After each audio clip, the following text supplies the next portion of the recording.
ਇਹ ਗੱਲ ਉਹਨਾਂ ਦਿਨਾਂ ਦੀ ਹੈ ਜਦੋਂ ਮੇਰੇ ਪਤੀ ਮੈਨੂੰ ਛੱਡ ਕੇ ਪਰਦੇਸ ਜਾ ਰਹੇ ਸਨ। ਮੇਰਾ ਰੋ ਰੋ ਕੇ ਬੁਰਾ ਹਾਲ ਸੀ। ਮੈਂ ਦਰਵਾਜ਼ੇ 'ਤੇ ਖੜੀ ਸੀ ਜਦੋਂ ਉਹ ਮੇਰੇ ਵੱਲ ਹੱਥ ਹਿਲਾ ਕੇ ਚਲੇ ਗਏ। ਮੈਂ ਇਕੱਲੀ ਰਹਿ ਗਈ। ਮੇਰੀ ਸੱਸ ਨੇ ਉਸੇ ਸਮੇਂ ਮੈਨੂੰ ਬਾਲਾਂ ਤੋਂ ਫੜ ਕੇ ਅੰਦਰ ਵੱਲ ਖਿੱਚਿਆ ਅਤੇ ਮੈਨੂੰ ਕਮਰੇ ਵਿੱਚ ਲੈ ਗਈ ਅਤੇ ਕਹਿਣ ਲੱਗੀ, ਪਾਗਲ ਹੋ ਗਈ ਹੈ। ਜਦੋਂ ਪਤੀ ਕੰਮ 'ਤੇ ਜਾਂਦਾ ਹੋਵੇ ਤਾਂ ਇੰਜ ਨਹੀਂ ਰੋਇਆ ਕਰਦੇ। ਇਹ ਬੁਰੀ ਗੱਲ ਹੁੰਦੀ ਹੈ। ਚੁੱਪ ਕਰਕੇ ਬੈਠ, ਨਹੀਂ ਤਾਂ ਪਤਾ ਨਹੀਂ ਮੇਰੇ ਮੁੰਡੇ ਦਾ ਸਫ਼ਰ ਕਿਹੋ ਜਿਹਾ ਗੁਜ਼ਰੇਗਾ। ਮੇਰੀ ਸੱਸ ਨੇ ਮੈਨੂੰ ਝਿੜਕ ਦਿੱਤਾ। ਮੈਂ ਆਪਣੇ ਕਮਰੇ ਵਿੱਚ ਚਲੀ ਗਈ। ਸ਼ਾਮ ਨੂੰ ਉੱਠੀ ਤਾਂ ਮਨ ਭਾਰੀ ਜਿਹਾ ਸੀ। ਮੇਰੀ ਸੱਸ ਮੈਨੂੰ ਘੂਰ-ਘੂਰ ਕੇ ਦੇਖ ਰਹੀ ਸੀ। ਉਹ ਮੈਨੂੰ ਸਿਰ ਤੋਂ ਪੈਰਾਂ ਤੱਕ ਇੰਜ ਦੇਖ ਰਹੀ ਸੀ ਜਿਵੇਂ ਕੁਝ ਲੱਭ ਰਹੀ ਹੋਵੇ। ਫਿਰ ਮੈਨੂੰ ਆਪਣੇ ਕੋਲ ਬੁਲਾ ਕੇ ਕਹਿਣ ਲੱਗੀ, ਇਹ ਲਾਲ ਦੁਪੱਟਾ ਕਿਉਂ ਲਿਆ ਹੈ? ਇਹ ਤਾਂ ਸੱਜ ਵਿਆਹੀ ਲੈਂਦੀ ਹੈ। ਤੇਰੇ ਘਰ ਵਾਲਾ ਪਰਦੇਸ ਚਲਾ ਗਿਆ ਹੈ। ਇਹ ਦੁਪੱਟਾ ਉਤਾਰ ਅਤੇ ਜਾ ਕੇ ਸਫੇਦ ਦੁਪੱਟਾ ਲੈ। ਚੰਗਾ ਨਹੀਂ ਲੱਗਦਾ? ਤੇਰਾ ਪਤੀ ਪਰਦੇਸ ਵਿੱਚ ਹੈ ਤਾਂ ਤੂੰ ਕਿਸ ਲਈ ਤਿਆਰ ਹੋਵੇਂਗੀ? ਸੱਸ ਦੀ ਇਹ ਗੱਲ ਸੁਣ ਕੇ ਮੇਰਾ ਦਿਲ ਪਰੇਸ਼ਾਨ ਹੋ ਗਿਆ। ਭਲਾ ਮੇਰਾ ਪਤੀ ਪਰਦੇਸ ਹੀ ਤਾਂ ਗਿਆ ਸੀ। ਮੈਂ ਵਿਧਵਾ ਤਾਂ ਨਹੀਂ ਹੋਈ ਸੀ। ਪਰ ਸੱਸ ਦੀ ਜਿੱਦ ਕਰਕੇ ਮੈਨੂੰ ਉਹਨਾਂ ਦੀ ਗੱਲ ਮੰਨਣੀ ਪਈ। ਮੈਂ ਆਪਣੇ ਕਮਰੇ ਵਿੱਚ ਗਈ ਅਤੇ ਅਲਮਾਰੀ ਵਿੱਚੋਂ ਸਫੇਦ ਦੁਪੱਟਾ ਕੱਢ ਕੇ ਲੈ ਲਿਆ। ਮੈਨੂੰ ਇਹ ਰੰਗ ਬਿਲਕੁਲ ਵੀ ਪਸੰਦ ਨਹੀਂ ਸੀ। ਬਸ ਆਪਣੇ ਪਤੀ ਦੀ ਜਿੱਦ 'ਤੇ ਮੈਂ ਕਦੇ-ਕਦੇ ਸਫੇਦ ਰੰਗ ਪਾ ਲੈਂਦੀ ਸੀ। ਪਰ ਅੱਜ ਮੈਨੂੰ ਇਹ ਹਮੇਸ਼ਾ ਲਈ ਲੈਣਾ ਪੈ ਰਿਹਾ ਸੀ। ਦੁਪੱਟਾ ਲੈ ਕੇ ਮੇਰਾ ਮਨ ਇੰਨਾ ਉਦਾਸ ਹੋਇਆ ਕਿ ਮੈਂ ਆਪਣੇ ਕਮਰੇ ਵਿੱਚ ਹੀ ਲੇਟ ਗਈ। ਮੇਰੀ ਸੱਸ ਮੈਨੂੰ ਆਵਾਜ਼ਾਂ ਮਾਰਨ ਲੱਗੀ। ਮੈਂ ਤਾਂ ਭੁੱਲ ਹੀ ਗਈ ਸੀ ਕਿ ਘਰ ਦਾ ਸਾਰਾ ਕੰਮ ਵੀ ਮੇਰੇ ਸਿਰ 'ਤੇ ਹੀ ਸੀ। ਰਾਤ ਤੱਕ ਮੈਂ ਬਹੁਤ ਥੱਕ ਚੁੱਕੀ ਸੀ। ਮੈਂ ਦਿਲ ਵਿੱਚ ਸੋਚ ਲਿਆ ਕਿ ਹੁਣ ਇੱਥੇ ਨਹੀਂ ਰਹਾਂਗੀ। ਜਦੋਂ ਮੇਰੇ ਪਤੀ ਹੀ ਇੱਥੇ ਨਹੀਂ ਹਨ ਤਾਂ ਮੇਰੀ ਇੱਥੇ ਕੀ ਜ਼ਰੂਰਤ ਹੈ? ਮੈਂ ਸਾਰੀ ਰਾਤ ਸੋਚਦੀ ਰਹੀ। ਸਵੇਰੇ ਉੱਠੀ ਤਾਂ ਸਿਰ ਫੜ ਲਿਆ। ਮੰਮੀ ਜੀ ਪੁੱਛਣ ਲੱਗੀ ਕਿ ਕੀ ਹੋਇਆ ਹੈ। ਮੈਂ ਕਿਹਾ ਕਿ ਮੇਰੇ ਸਿਰ ਵਿੱਚ ਬਹੁਤ ਦਰਦ ਹੈ, ਬੁਖਾਰ ਵੀ ਹੈ, ਮਨ ਭਾਰੀ ਜਿਹਾ ਹੋ ਰਿਹਾ ਹੈ। ਮੈਂ ਆਪਣੇ ਪੇਕੇ ਜਾਣਾ ਚਾਹੁੰਦੀ ਹਾਂ। ਦਰਅਸਲ ਇਹ ਇੱਕ ਬਹਾਨਾ ਸੀ ਜਿਸ ਦੀ ਵਜ੍ਹਾ ਨਾਲ ਮੈਨੂੰ ਆਪਣੀ ਸੱਸ ਤੋਂ ਛੁਟਕਾਰਾ ਮਿਲ ਜਾਣਾ ਸੀ। ਪਰ ਇਹਨਾਂ ਨੂੰ ਤਾਂ ਜਿਵੇਂ ਕਿਸੇ ਦੀ ਪਰਵਾਹ ਹੀ ਨਹੀਂ ਸੀ। ਮਾਮੂਲੀ ਜਿਹਾ ਬੁਖਾਰ ਹੈ, ਸ਼ਾਮ ਤੱਕ ਉਤਰ ਜਾਵੇਗਾ। ਨਾ ਉਤਰਿਆ ਤਾਂ ਫਿਰ ਤੈਨੂੰ ਡਾਕਟਰ ਕੋਲ ਲੈ ਕੇ ਜਾਵਾਂਗੀ, ਸੱਸ ਨੇ ਮੈਨੂੰ ਤਸੱਲੀ ਦਿੱਤੀ। ਪਰ ਮੰਮੀ ਜੀ, ਮੈਨੂੰ ਆਪਣੇ ਪੇਕੇ ਜਾਣਾ ਹੈ। ਮੈਂ ਮੰਮੀ ਪਾਪਾ ਨੂੰ ਮਿਲਣਾ ਚਾਹੁੰਦੀ ਹਾਂ। ਦਿਲ ਦਾ ਬੋਝ ਵੀ ਹਲਕਾ ਹੋ ਜਾਵੇਗਾ। ਕਿਉਂ ਭਾਈ, ਤੇਰੇ ਦਿਲ 'ਤੇ ਕਿਹੜਾ ਬੋਝ ਹੈ? ਮੈਂ ਵੀ ਤਾਂ ਆਪਣੇ ਪਤੀ ਤੋਂ 2-2 ਸਾਲ ਦੂਰ ਰਹਿੰਦੀ ਸੀ। ਮੇਰੀ ਸੱਸ ਜਿਵੇਂ ਮੈਥੋਂ ਆਪਣੇ ਗਮ ਦਾ ਬਦਲਾ ਲੈ ਰਹੀ ਸੀ। ਮੈਂ ਪਰੇਸ਼ਾਨ ਖੜੀ ਸੀ ਕਿ ਮੇਰੀ ਸੱਸ ਨੇ ਮੇਰਾ ਮੋਢਾ ਥਾਪੜਿਆ ਅਤੇ ਮੈਨੂੰ ਚਟਾਈ 'ਤੇ ਬੈਠਣ ਲਈ ਕਿਹਾ। ਉਸਨੇ ਮੈਨੂੰ ਕਿਹਾ ਕਿ ਮੈਂ ਇੱਥੋਂ ਬਿਲਕੁਲ ਵੀ ਨਾ ਹਿੱਲਾਂ। ਮੈਂ ਉੱਥੇ ਹੀ ਬੈਠ ਗਈ। ਮੇਰੀ ਸੱਸ ਅੰਦਰ ਗਈ ਅਤੇ ਇੱਕ ਕਾਲੇ ਰੰਗ ਦੀ ਬੋਤਲ ਲੈ ਕੇ ਆਈ। ਉਸਨੇ ਮੈਨੂੰ ਲੇਟਣ ਲਈ ਕਿਹਾ। ਮੈਂ ਸੋਚਿਆ ਕਿ ਹੁਣ ਪਤਾ ਨਹੀਂ ਕਿਹੜਾ ਇਲਾਜ ਸ਼ੁਰੂ ਹੋਣ ਵਾਲਾ ਹੈ। ਮੇਰੀ ਸੱਸ ਨੇ ਕਾਲੇ ਰੰਗ ਦੀ ਬੋਤਲ ਵਿੱਚੋਂ ਥੋੜ੍ਹਾ ਜਿਹਾ ਤੇਲ ਕੱਢਿਆ ਅਤੇ ਮੇਰੇ ਸਿਰ 'ਤੇ ਲਗਾਉਣ ਲੱਗੀ। ਤੇਲ ਅਜੀਬ ਜਿਹਾ ਸੀ। ਮੇਰੇ ਸਿਰ ਵਿੱਚ ਬਹੁਤ ਜਲਨ ਹੋ ਰਹੀ ਸੀ, ਸਿਰ ਵਿੱਚ ਜਿਵੇਂ ਕਿਸੇ ਨੇ ਤੇਜ਼ਾਬ ਪਾ ਦਿੱਤਾ ਹੋਵੇ। ਮੇਰੀ ਸੱਸ ਨੇ ਮੇਰੇ ਸਿਰ ਦੀ ਮਾਲਿਸ਼ ਕਰਨੀ ਸ਼ੁਰੂ ਕਰ ਦਿੱਤੀ। ਉਹ ਕਹਿਣ ਲੱਗੀ, ਹੁਣ ਤੈਨੂੰ ਆਰਾਮ ਹੋ ਜਾਵੇਗਾ। ਇਹ ਅਜਿਹਾ ਤੇਲ ਹੈ ਜਿਸ ਨੂੰ 7-8 ਦਿਨ ਲਗਾਉਣ ਨਾਲ ਹੀ ਤਬੀਅਤ ਠੀਕ ਹੋ ਜਾਂਦੀ ਹੈ। ਸਾਡੀ ਸੱਸ ਵੀ ਸਾਨੂੰ ਇਹੀ ਲਗਾਇਆ ਕਰਦੀ ਸੀ। ਹੁਣ ਮੈਂ ਬੇਬਸ ਹੋ ਕੇ ਬੈਠ ਗਈ। ਬਹਾਨਾ ਤਾਂ ਕਰ ਲਿਆ ਸੀ, ਪਰ ਮੈਂ ਬੁਰੀ ਤਰ੍ਹਾਂ ਫਸ ਗਈ ਸੀ। ਇਸ ਕੌੜੇ ਤੇਲ ਦੀ ਮਾਲਿਸ਼ ਕਰਵਾਉਣਾ ਮੈਨੂੰ ਬਹੁਤ ਬੁਰਾ ਲੱਗ ਰਿਹਾ ਸੀ। ਖੈਰ, ਅੱਧੇ ਘੰਟੇ ਤੱਕ ਮੇਰੀ ਸੱਸ ਨੇ ਮੇਰੇ ਸਿਰ ਦੀ ਮਾਲਿਸ਼ ਕੀਤੀ। ਬਾਹਰ ਕਿਸੇ ਨੇ ਦਰਵਾਜ਼ਾ ਖੜਕਾਇਆ। ਮੈਂ ਦਰਵਾਜ਼ਾ ਖੋਲ੍ਹਿਆ ਤਾਂ ਸਾਹਮਣੇ ਇੱਕ ਔਰਤ ਖੜੀ ਸੀ। ਇਹ ਮੇਰੀ ਸੱਸ ਨੂੰ ਰੋਜ਼ ਮਿਲਣ ਆਉਂਦੀ ਸੀ। ਉਸ ਨੂੰ ਦੇਖਦੇ ਹੀ ਮੇਰੀ ਸੱਸ ਖੁਸ਼ ਹੋ ਗਈ ਅਤੇ ਬੋਲੀ, ਆ ਜਾ, ਮੈਂ ਤੈਨੂੰ ਹੀ ਉਡੀਕ ਰਹੀ ਸੀ। ਦੇਖ, ਮੇਰੇ ਬਹੂ ਦੇ ਸਿਰ ਵਿੱਚ ਬਹੁਤ ਤੇਜ਼ ਦਰਦ ਹੋ ਰਿਹਾ ਸੀ। ਮੈਂ ਇਸ ਦੀ ਮਾਲਿਸ਼ ਕੀਤੀ ਤਾਂ ਇਹ ਠੀਕ ਹੋ ਗਈ। ਮੈਂ ਅੰਦਰ ਚਲੀ ਗਈ ਅਤੇ ਥੋੜ੍ਹੀ ਦੇਰ ਬਾਅਦ ਉਹਨਾਂ ਲਈ ਚਾਹ ਬਣਾ ਕੇ ਲੈ ਆਈ। ਮੇਰਾ ਦਿਲ ਭਾਰੀ ਹੋ ਰਿਹਾ ਸੀ। ਚਾਹ ਪੀਂਦੇ ਹੋਏ ਵੀ ਜਿਵੇਂ ਉਲਟੀ ਆ ਰਹੀ ਸੀ। ਮੈਂ ਆਪਣੇ ਕਮਰੇ ਵਿੱਚ ਜਾ ਕੇ ਪੈ ਗਈ ਅਤੇ ਮੈਨੂੰ ਨੀਂਦ ਆ ਗਈ। ਰਾਤ ਨੂੰ 7-8 ਵਜੇ ਮੇਰੀ ਅੱਖ ਖੁੱਲ੍ਹੀ। ਉਦੋਂ ਤੱਕ ਮੇਰੀ ਸੱਸ ਨੇ ਰਾਤ ਦਾ ਖਾਣਾ ਬਣਾ ਲਿਆ ਸੀ। ਉਸਨੇ ਮੈਨੂੰ ਪਿਆਰ ਨਾਲ ਕਿਹਾ, ਆ ਜਾ, ਆ ਕੇ ਰੋਟੀ ਖਾ ਲੈ। ਮੈਂ ਰੋਟੀ ਤਾਂ ਖਾ ਲਈ, ਪਰ ਮੇਰੇ ਮੂੰਹ ਦਾ ਜਾਇਕਾ ਵਿਗੜਿਆ ਹੋਇਆ ਸੀ। ਇਸ ਤੇਲ ਨੇ ਤਾਂ ਮੇਰੀ ਤਬੀਅਤ ਹੋਰ ਵੀ ਖਰਾਬ ਕਰ ਦਿੱਤੀ। ਖੈਰ, ਮੈਂ ਰੋਟੀ ਤਾਂ ਖਾ ਲਈ, ਪਰ ਹੈਰਾਨੀ ਮੈਨੂੰ ਉਦੋਂ ਹੋਈ ਜਦ ਮੇਰੀ ਸੱਸ ਨੇ ਕਿਹਾ, ਤੂੰ ਜਾ ਕੇ ਆਪਣੇ ਕਮਰੇ ਵਿੱਚ ਸੌਂ ਜਾ। ਹਾਲਾਂਕਿ ਅਜਿਹਾ ਨਹੀਂ ਹੁੰਦਾ ਸੀ। ਉਹ ਮੈਨੂੰ ਇਸ ਸਮੇਂ ਆਪਣੇ ਪੈਰ ਦੱਬਣ ਲਈ ਕਹਿੰਦੀ ਹੁੰਦੀ ਸੀ। ਪਰ ਅੱਜ ਮੇਰੀ ਸੱਸ ਦਾ ਵਰਤਾਓ ਮੇਰੀ ਸਮਝ ਵਿੱਚ ਨਹੀਂ ਆ ਰਿਹਾ ਸੀ। ਮੈਂ ਆਪਣੇ ਕਮਰੇ ਵਿੱਚ ਆ ਕੇ ਸੌ ਗਈ। ਮੈਨੂੰ ਇਸ ਤਰ੍ਹਾਂ ਨੀਂਦ ਆਈ ਜਿਵੇਂ ਮੈਂ ਕੋਈ ਨਸ਼ਾ ਕੀਤਾ ਹੋਵੇ। ਮੈਂ ਸਵੇਰ ਤੱਕ ਸੌਂਦੀ ਰਹੀ, ਮੈਨੂੰ ਕੋਈ ਹੋਸ਼ ਨਹੀਂ ਸੀ। ਜਦੋਂ ਉੱਠੀ ਤਾਂ ਮੇਰਾ ਸਿਰ ਭਾਰੀ ਸੀ, ਮੈਥੋਂ ਚੱਲਿਆ ਵੀ ਨਹੀਂ ਜਾ ਰਿਹਾ ਸੀ। ਮੈਂ ਆਪਣੀ ਸੱਸ ਨੂੰ ਕਿਹਾ, ਤੁਸੀਂ ਤਾਂ ਮੈਨੂੰ ਠੀਕ ਕਰਨ ਲਈ ਇਹ ਤੇਲ ਲਗਾਇਆ ਸੀ, ਪਰ ਇਸ ਨੇ ਤਾਂ ਮੇਰੀ ਹਾਲਤ ਹੋਰ ਵੀ ਖਰਾਬ ਕਰ ਦਿੱਤੀ ਹੈ। ਮੇਰੀ ਸੱਸ ਨੇ ਹੱਸਦੇ ਹੋਏ ਕਿਹਾ, ਧੀਏ, 7-8 ਦਿਨ ਤੋਂ ਬਾਅਦ ਹੀ ਇਹ ਤੇਲ ਅਸਰ ਕਰੇਗਾ। ਅਜੇ ਤਾਂ ਤੇਰੀ ਤਬੀਅਤ ਇਸ ਨਾਲ ਖਰਾਬ ਹੀ ਹੋਵੇਗੀ, ਕਿਉਂਕਿ ਇਸ ਤੇਲ ਨਾਲ ਸ਼ੁਰੂ ਵਿੱਚ ਅਜਿਹਾ ਹੀ ਹੁੰਦਾ ਹੈ।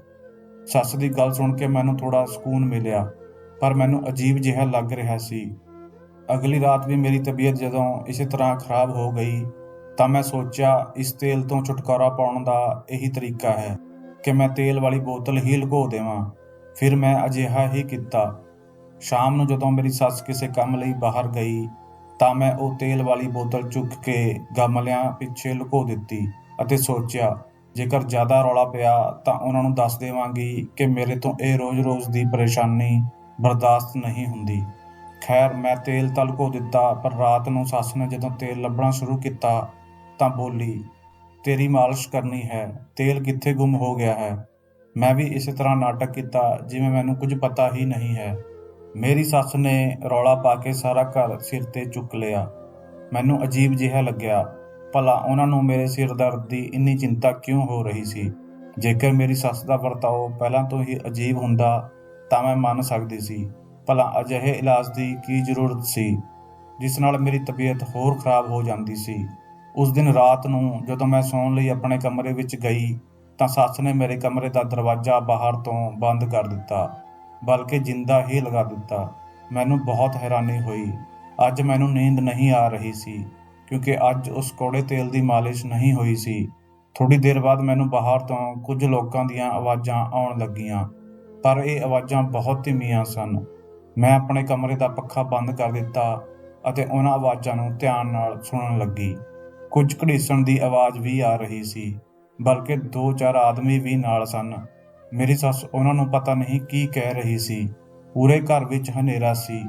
ਮੈਂ ਵੀ ਆਪਣੇ ਕਮਰੇ ਦੀ ਲਾਈਟ ਬੰਦ ਕੀਤੀ ਹੋਈ ਸੀ। ਫਿਰ ਮੈਂ ਦੇਖਿਆ 2 ਆਦਮੀ ਹਲਕੀ ਜਿਹੀ ਰੋਸ਼ਨੀ ਵਿੱਚ ਘਰ ਤੋਂ ਬਾਹਰ ਜਾ ਰਹੇ ਹਨ। ਪਹਿਲਾਂ ਮੈਂ ਸੋਚਿਆ ਕਿ ਜ਼ਰੂਰ ਮੇਰੀ ਸੱਸ ਦਾ ਕੋਈ ਰਿਸ਼ਤੇਦਾਰ ਹੋਵੇਗਾ, ਪਰ ਜੇਕਰ ਰਿਸ਼ਤੇਦਾਰ ਹੁੰਦਾ ਤਾਂ ਇੰਜ ਚੋਰੀ ਛੁਪੇ ਆ ਕੇ ਮਿਲਣ ਦੀ ਕੀ ਜ਼ਰੂਰਤ ਸੀ। ਦਿਨ ਵਿੱਚ ਆ ਕੇ ਵੀ ਤਾਂ ਮਿਲ ਸਕਦੇ ਸੀ, ਰਾਤ ਨੂੰ ਹੀ ਕਿਉਂ ਆਏ। ਹੁਣ ਤਾਂ ਮੇਰਾ ਸ਼ੱਕ ਹੋਰ ਵੀ ਪੱਕਾ ਹੋ ਗਿਆ ਸੀ।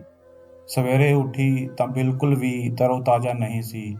ਮੇਰੀ ਤਬੀਅਤ ਬਿਲਕੁਲ ਵੀ ਠੀਕ ਨਹੀਂ ਸੀ। ਮੇਰੀ ਸੱਸ ਨੇ ਮੈਨੂੰ ਦੇਖਿਆ ਤਾਂ ਬੋਲੀ, ਰਾਤ ਨੂੰ ਤੂੰ ਸੌ ਗਈ ਸੀ ਨਾ? ਹਾਂਜੀ, ਸੌ ਗਈ ਸੀ, ਪਰ ਮੈਂ ਜਾਣਦੀ ਹਾਂ ਅਜੇ ਵੀ ਤੇਰੀ ਤਬੀਅਤ ਖਰਾਬ ਹੀ ਰਹੇਗੀ। ਮੈਂ ਅੱਜ ਹੀ ਤੈਨੂੰ ਉਸ ਔਰਤ ਕੋਲ ਲੈ ਕੇ ਚੱਲਾਂਗੀ ਜੋ ਇਹ ਤੇਲ ਦਿੰਦੀ ਹੈ। ਤੂੰ ਤਾਂ ਜਾਣਦੀ ਹੈ ਉਹ ਹਕੀਮ-ਪੁਣੇ ਵਿੱਚ ਕਿੰਨੀ ਮਾਹਿਰ ਹੈ। ਉਸ ਤੋਂ ਹਰ ਤਰ੍ਹਾਂ ਦੀ ਔਰਤ ਦਵਾਈ ਲੈ ਕੇ ਜਾਂਦੀ ਹੈ, ਚਾਹੇ ਉਹ ਬਿਮਾਰ ਹੋਵੇ ਜਾਂ ਤੰਦਰੁਸਤ। ਮੇਰੀ ਸੱਸ ਨੇ ਮੈਨੂੰ ਸਮਝਾਇਆ, ਪਰ ਮੈਂ ਜਾਣਦੀ ਸੀ ਕਿ ਉਹ ਔਰਤ ਇੱਕ ਮਾਮੂਲੀ ਜਿਹੀ ਹਕੀਮ ਸੀ, ਇਸ ਲਈ ਮੇਰਾ ਉਸ ਕੋਲ ਜਾਣ ਦਾ ਕੋਈ ਇਰਾਦਾ ਨਹੀਂ ਸੀ। ਮੰਮੀ ਜੀ, ਹੁਣ ਮੈਂ ਬਿਲਕੁਲ ਠੀਕ ਹਾਂ। ਕੋਈ ਜ਼ਰੂਰਤ ਨਹੀਂ ਹੈ ਉਹ ਕੌੜਾ ਤੇਲ ਲਿਆਉਣ ਦੀ, ਮੈਂ ਮੂੰਹ ਬਣਾਉਂਦੇ ਹੋਏ ਕਿਹਾ। ਤੈਨੂੰ ਕੀ ਪਤਾ ਤੂੰ ਠੀਕ ਹੈ ਜਾਂ ਨਹੀਂ। ਮੈਂ ਤੇਰਾ ਪੂਰਾ ਪੱਕਾ ਇਲਾਜ ਕਰਵਾਵਾਂਗੀ, ਤੂੰ ਫਿਕਰ ਨਾ ਕਰ। ਸ਼ਾਮ ਨੂੰ ਤਿਆਰ ਰਹੀਂ। ਆਪਣੀ ਸੱਸ ਦੀ ਗੱਲ ਸੁਣ ਕੇ ਮੈਂ ਸਿਰ ਫੜ ਲਿਆ। ਮੰਮੀ ਜੀ, ਮੈਂ ਬਿਲਕੁਲ ਠੀਕ ਹਾਂ, ਮੈਨੂੰ ਇਲਾਜ ਨਹੀਂ ਕਰਵਾਉਣਾ।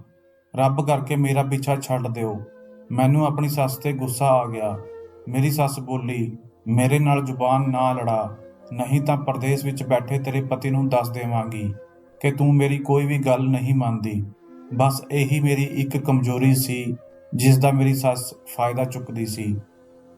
ਸ਼ਾਮ ਨੂੰ ਮੈਂ ਤਿਆਰ ਹੋ ਗਈ ਅਤੇ ਮੇਰੀ ਸੱਸ ਨੇ ਵੀ ਤਿਆਰੀ ਕਰ ਲਈ ਅਤੇ ਅਸੀਂ ਉਸ ਔਰਤ ਕੋਲ ਪਹੁੰਚ ਗਏ। ਕੁਝ ਲੋਕ ਕਹਿੰਦੇ ਸੀ ਕਿ ਉਹ ਬਹੁਤ ਚੰਗੀ ਹਕੀਮ ਹੈ, ਪਰ ਸੱਚ ਤਾਂ ਇਹ ਸੀ ਕਿ ਇਹ ਔਰਤ ਜ਼ਿਆਦਾਤਰ ਨਸ਼ੀਲੀਆਂ ਅਤੇ ਗੰਦੀਆਂ ਦਵਾਈਆਂ ਵੇਚਦੀ ਸੀ। ਮੈਨੂੰ ਉਸ ਦੀਆਂ ਦਵਾਈਆਂ 'ਤੇ ਬਿਲਕੁਲ ਵੀ ਯਕੀਨ ਨਹੀਂ ਸੀ। ਮੇਰੀ ਸੱਸ ਨੇ ਉਸ ਕੋਲ ਜਾ ਕੇ ਕਿਹਾ, ਮੈਨੂੰ ਉਹ ਹੀ ਤੇਲ ਦੇ ਦਿਓ ਜੋ ਤੂੰ ਮੈਨੂੰ ਪਿਛਲੀ ਵਾਰ ਦਿੱਤਾ ਸੀ। ਮੇਰੀ ਸੱਸ ਦੀ ਗੱਲ ਸੁਣ ਕੇ ਉਸਨੇ ਕੁਝ ਦੇਰ ਲਈ ਸੋਚਿਆ ਅਤੇ ਫਿਰ ਇੱਕ ਕੁੜੀ ਨੂੰ ਆਵਾਜ਼ ਮਾਰੀ, ਜੋ ਉਸੇ ਤਰ੍ਹਾਂ ਦੀ ਕਾਲੀ ਸ਼ੀਸ਼ੀ ਲੈ ਕੇ ਸਾਡੇ ਕੋਲ ਆ ਗਈ। ਮੇਰੀ ਸੱਸ ਨੇ ਉਹ ਸ਼ੀਸ਼ੀ ਲਈ ਅਤੇ ਉਸ ਔਰਤ ਦਾ ਧੰਨਵਾਦ ਕੀਤਾ ਅਤੇ ਅਸੀਂ ਘਰ ਵਾਪਸ ਆ ਗਈਆਂ। ਘਰ ਆ ਕੇ ਉਹ ਬਹੁਤ ਖੁਸ਼ ਲੱਗ ਰਹੀ ਸੀ। ਮੈਨੂੰ ਇਹ ਸਭ ਬਹੁਤ ਬੁਰਾ ਲੱਗ ਰਿਹਾ ਸੀ। ਮੈਂ ਵੀ ਦਿਲ ਵਿੱਚ ਧਾਰ ਲਿਆ, ਜੋ ਮਰਜ਼ੀ ਹੋ ਜਾਵੇ, ਆਪਣੀ ਸੱਸ ਨੂੰ ਇਹ ਤੇਲ ਸਿਰ 'ਤੇ ਨਹੀਂ ਲਗਾਉਣ ਦੇਵਾਂਗੀ। ਮੈਂ ਸਰੋਂ ਦੇ ਤੇਲ ਵਿੱਚ ਕਾਲਾ ਰੰਗ ਮਿਲਾ ਦਿੱਤਾ ਅਤੇ ਉਸ ਬੋਤਲ ਦਾ ਤੇਲ ਨਾਲੀ ਵਿੱਚ ਡੋਲ ਦਿੱਤਾ। ਸੱਸ ਨੂੰ ਸ਼ੱਕ ਵੀ ਨਹੀਂ ਹੋਇਆ ਕਿ ਮੈਂ ਬੋਤਲ ਦਾ ਤੇਲ ਬਦਲ ਦਿੱਤਾ ਹੈ। ਰਾਤ ਨੂੰ ਉਸਨੇ ਮੈਨੂੰ ਆਪਣੇ ਕੋਲ ਬੁਲਾਇਆ ਅਤੇ ਮੇਰੇ ਸਿਰ ਦੀ ਮਾਲਿਸ਼ ਕਰਨ ਲੱਗੀ। ਜਦ ਮਾਲਿਸ਼ ਪੂਰੀ ਹੋਈ ਤਾਂ ਮੈਨੂੰ ਥਾਪੜਦੇ ਹੋਏ ਬੋਲੀ, ਆਪਣੇ ਕਮਰੇ ਵਿੱਚ ਜਾ ਕੇ ਸੌਂ ਜਾ। 7 ਦਿਨ ਵਿੱਚ ਤੇਰੀ ਤਬੀਅਤ ਠੀਕ ਹੋ ਜਾਵੇਗੀ। ਹਾਲਾਂਕਿ ਮੈਨੂੰ ਕੋਈ ਬਿਮਾਰੀ ਨਹੀਂ ਸੀ, ਪਰ ਸੱਸ ਦੀ ਜਿੱਦ ਦੇ ਅੱਗੇ ਕਰ ਵੀ ਕੀ ਸਕਦੀ ਸੀ। ਫਿਰ ਮੈਂ ਵਾਪਸ ਆਪਣੇ ਕਮਰੇ ਵਿੱਚ ਆ ਗਈ, ਪਰ ਮੈਨੂੰ ਨੀਂਦ ਨਹੀਂ ਆ ਰਹੀ ਸੀ, ਜਦੋਂ ਕਿ ਤੇਲ ਦੀ ਮਾਲਿਸ਼ ਤੋਂ ਬਾਅਦ ਮੇਰਾ ਸਿਰ ਭਾਰੀ ਹੋ ਜਾਂਦਾ ਸੀ ਅਤੇ ਥੋੜ੍ਹੀ ਦੇਰ ਬਾਅਦ ਹੀ ਮੈਨੂੰ ਨੀਂਦ ਆ ਜਾਂਦੀ ਸੀ। ਕੁਝ ਦੇਰ ਬਾਅਦ ਮੈਨੂੰ ਮਹਿਸੂਸ ਹੋਇਆ ਕਿ ਜਿਵੇਂ ਉਹੀ ਆਵਾਜ਼ ਅੱਜ ਵੀ ਆ ਰਹੀ ਹੈ। ਅੱਜ ਮੇਰਾ ਦਰਵਾਜ਼ਾ ਅੰਦਰ ਤੋਂ ਬੰਦ ਸੀ, ਕਿਉਂਕਿ ਮੇਰੀ ਸੱਸ ਤਾਂ ਸੋਚ ਰਹੀ ਸੀ ਕਿ ਮੈਂ ਸੌਂ ਗਈ ਹੋਵਾਂਗੀ, ਇਸ ਲਈ ਉਸਨੇ ਮੇਰੇ ਕਮਰੇ ਦਾ ਦਰਵਾਜ਼ਾ ਬਾਹਰ ਤੋਂ ਬੰਦ ਨਹੀਂ ਕੀਤਾ। ਜਦ ਆਵਾਜ਼ ਹੋਰ ਵੀ ਜ਼ਿਆਦਾ ਵੱਧ ਗਈ ਤਾਂ ਮੈਂ ਉੱਠ ਕੇ ਦਰਵਾਜ਼ਾ ਖੋਲ੍ਹਿਆ ਅਤੇ ਆਪਣੇ ਕਮਰੇ ਵਿੱਚੋਂ ਬਾਹਰ ਆ ਗਈ। ਇਹ ਆਵਾਜ਼ ਮੇਰੀ ਸੱਸ ਦੇ ਕਮਰੇ ਵਿੱਚੋਂ ਆ ਰਹੀ ਸੀ। ਮੈਂ ਉੱਧਰ ਗਈ ਤਾਂ ਮੈਨੂੰ ਇਹ ਦੇਖ ਕੇ ਹੈਰਾਨੀ ਹੋਈ ਕਿ 2 ਮੁੰਡੇ ਮੇਰੀ ਸੱਸ ਦੇ ਕਮਰੇ ਵਿੱਚ ਬੈਠੇ ਸਨ ਅਤੇ ਮੇਰੀ ਸੱਸ ਉਹਨਾਂ ਨੂੰ ਮੇਰੇ ਦਹੇਜ ਦੇ ਭਾਂਡੇ ਅਤੇ ਹੋਰ ਚੀਜ਼ਾਂ ਉਹਨਾਂ ਨੂੰ ਦੇ ਰਹੀ ਸੀ। ਮੁੰਡਿਆਂ ਨੇ ਆਪਣੇ ਮੂੰਹ ਲੁਕੋਏ ਹੋਏ ਸਨ ਤਾਂ ਕਿ ਮੇਰੇ ਦਹੇਜ ਦਾ ਸਾਮਾਨ। ਇਹ ਸੋਚਦੇ ਹੋਏ ਹੀ ਮੈਨੂੰ ਚੱਕਰ ਜਿਹੇ ਆਉਣ ਲੱਗੇ। ਅੱਗੇ ਵੱਧ ਕੇ ਮੈਂ ਆਪਣੀ ਸੱਸ ਦਾ ਸਾਹਮਣਾ ਕੀਤਾ ਅਤੇ ਕਿਹਾ, ਇਹ ਕੌਣ ਹਨ? ਮੇਰੇ ਦਹੇਜ ਦੇ ਭਾਂਡੇ ਇਹਨਾਂ ਨੂੰ ਕਿਉਂ ਦੇ ਰਹੇ ਹੋ? ਮੈਨੂੰ ਦੇਖ ਕੇ ਮੇਰੀ ਸੱਸ ਬੌਖਲਾ ਗਈ। ਤੂੰ ਇੱਥੇ ਕਿਵੇਂ? ਤੈਨੂੰ ਕਿਹਾ ਸੀ ਨਾ ਜਾ ਕੇ ਸੌਂ ਜਾ। ਉਹਨਾਂ ਨੇ ਉਲਟਾ ਆਪਣੀ ਗਲਤੀ ਛੁਪਾਉਂਦੇ ਹੋਏ ਕਿਹਾ, ਮੰਮੀ ਜੀ, ਮੈਂ ਸੌਂ ਨਹੀਂ ਸਕਦੀ। ਮੈਂ ਜੋ ਪੁੱਛਿਆ ਹੈ ਮੈਨੂੰ ਉਸ ਦਾ ਜਵਾਬ ਦਿਓ। ਤੂੰ ਹੁੰਦੀ ਕੌਣ ਹੈ ਮੈਨੂੰ ਪੁੱਛਣ ਵਾਲੀ? ਮੇਰੀ ਸੱਸ ਉਲਟਾ ਮੇਰੇ 'ਤੇ ਗੁੱਸਾ ਕਰਨ ਲੱਗੀ। ਮੈਂ ਜੋ ਚਾਹੇ ਕਰਾਂ, ਇਹ ਮੇਰਾ ਘਰ ਹੈ। ਮੈਨੂੰ ਨਾ ਦੱਸ ਮੈਨੂੰ ਕੀ ਕਰਨਾ ਚਾਹੀਦਾ ਹੈ? ਉਹਨਾਂ ਨੇ ਉੱਚੀ ਆਵਾਜ਼ ਵਿੱਚ ਕਿਹਾ। ਇਹ ਸਭ ਦੇਖ ਕੇ ਉਹ ਮੁੰਡੇ ਘਰ ਤੋਂ ਭੱਜ ਗਏ, ਪਰ ਮੇਰੇ ਦਿਮਾਗ ਵਿੱਚ ਇਹ ਗੱਲ ਬੈਠ ਚੁੱਕੀ ਸੀ। ਮੈਂ ਭਲਾ ਕਿਵੇਂ ਆਪਣੀ ਸੱਸ ਦੀ ਜਾਨ ਛੱਡ ਸਕਦੀ ਸੀ? ਬਹਿਸ ਕਰਦੇ ਕਰਦੇ ਉਹਨਾਂ ਨੇ ਹਾਰ ਮੰਨ ਹੀ ਲਈ ਅਤੇ ਬੋਲੀ ਕਿ ਮੈਂ ਤੇਰੇ ਦਹੇਜ ਦਾ ਸਮਾਨ ਆਪਣੀ ਧੀ ਦੇ ਘਰ ਪਹੁੰਚਾ ਰਹੀ ਸੀ।